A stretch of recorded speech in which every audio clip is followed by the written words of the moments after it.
May kaso, for example, sa isang probinsya kung saan 32 ang patay at nanlaban daw sila. So, parang in-imply nyo, paano nangyari na sa isang gabi, naging kilala lahat at lumaban sa pulis ng sabay-sabay?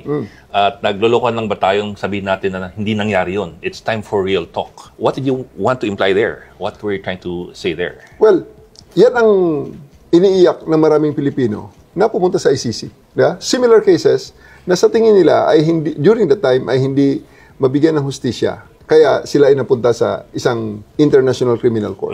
Bulacan case yan. Ang sa ICC naman, marami pa eh. Even before the former president was president, before the presidency niya, doon pa sa mga insidente na nangyari sa Davao, ayun ang mga naging topics at mga accusations na dinala sa ICC. Now, on my part naman, ito kasi, nasa level tayo ng policy. Nasa level tayo ng policy. So, to craft the correct policy responsive to the current times, to the current operational environment, we need to look back kung ano yung base data, kung ano ang mga possible, kung ano ang mga pwede natin paghugutan, parang sa thesis, the review of related literature. Okay, so, ganun naman ang ginagawa natin. Kaya tinitingnan ko yung mga possibility, ang mga past na yun, na ito ba ay nangyari? Ito ba ay, ano ang nangyari rito? Ano ang magiging implications pag ito ang ginawa nating policy?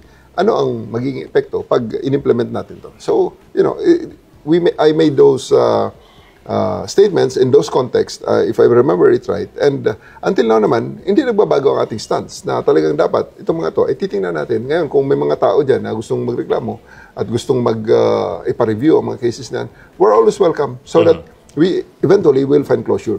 Hanapin natin ang win-win solution. Kasi at the end of the day, how sure are we na yan ay ginawa ng mga police voluntarily at hindi naman na merong nakaumang din na baril sa ulo nila kaya napipilitan silang gawin ang mga bagay na sila mismo ay hindi naniniwala.